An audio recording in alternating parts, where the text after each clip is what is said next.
Emily C. with La Pêche Media, and this week in Quebec is Awareness Week for those with intellectual disabilities. So here I am at Edelweiss, and we're talking with the program director and some of the coaches with the CADS program. They offer programs for both people with physical and intellectual disabilities. Because the program could not run this year, the video footage you're about to see is from 2020, though I did have the privilege of skiing today with Tatiana. This is Julie. Julie's been with CADS, which is the Canadian Adaptive Snow Sports. She's been at this hill for probably 21 years. 22 years, something like that. 22 years now. I'm Jeff. I actually am the coordinator for the Edelweiss CADS program, which didn't run this year, but we have taken a few people up. And this is Tatiana. She's been skiing 15 years on and off. About, yeah. And we've been skiing together for probably 6-7 years now. Not so much with the CADS program at Camp Fortune, the Ski Hawks program for visually impaired, but we come up here Thursday nights just about throughout the ski season, and it's sort of our ski session together once a week.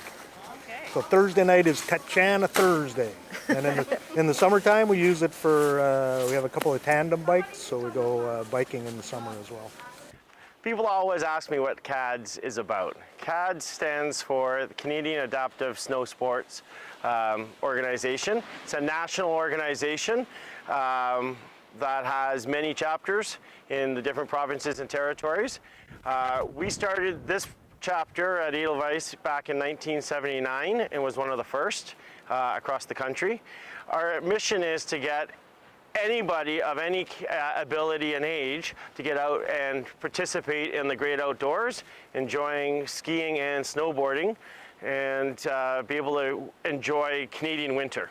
We take just about every level of disability imaginable, both cognitive and physical, so visually impaired, spinal cord injury, autism, CP, MS.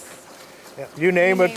We have enough equipment that we can get just about anybody skiing in one form or another, either as a stand-up skier or a sit-down skier, or we have some adaptive equipment that are sort of like a walker where they can hold onto a walker, get their balance, and ski that way. So we can get just about anybody skiing. How many participants would you normally have? We're about 55 to 60 participants, and we have about right around 100 volunteers as well. This year, and I'm sure every volunteer organization, every sports program is busy trying to figure out what next year is going to look like. I think COVID will allow us to run the program without a problem. But now how many of the participants missing a year are not going to come back, and how many volunteers won't come back? Shout out to the volunteers. Come on out. It's incredibly satisfying and brings a new dimension to your skiing, and it gives us all an opportunity to give back. It must be a hard season because this program had to be canceled due to COVID. This was incredibly bad, one because a lot of the participants and the volunteers really like coming out on the weekends and giving their time and skiing. So missing a full year of skiing for a lot of the participants, they just can't ski without the program because they need equipment or the instructors. So yeah, it's sure it's been very hard on a lot of the participants this year for sure. COVID has really had a dramatic impact on our CADS program here at Edelweiss as well as the Outaouais region. Our community has not had a program this year, the first time in over 40 years. So not having something as an outlet has proved challenging for them. This is their one time of the week to get out and move the muscles and engage with a social aspect. I mean, so much more of sport is more than just getting the movement in. It's seeing your friends, seeing somebody else have a good time. It's sharing that laughter, and like today, getting out in the great sunshine and having a few laughs. For a lot of the skiers who just don't have that much opportunity to get out and about, this is one of the things that they look forward to in their week. So I would imagine for them it's been a really tough year not being able to get out and ski. Tatiana, can you speak to me on how much of an impact it's been for you missing out on all these great ski days? Well, actually, I'm one of the lucky ones.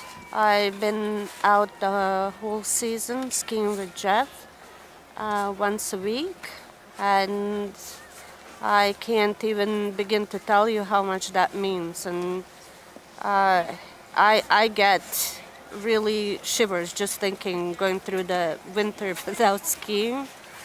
It would be tough. It would be tough. Tatiana is completely blind. She can tell day and night, but that's all she can see. So when we're skiing, we have headsets on so I can talk directly to her. As a visually impaired, I'm always connected to either my guide dog or a friend guiding me around, and this is full freedom, flying down the hill, but really trusting to that voice, trusting to instructions that come from Jeff. It would be compared with flying, being really not connected physically to anybody, to anything, just to feel the hill and hear that voice. And it's really like a flying, freedom, going down with that speed. It's beautiful. It's the only moment in my life when I'm really free. Beyond happiness, it's a joy in all the way to core of essence of me. That's why I am comparing that to flying.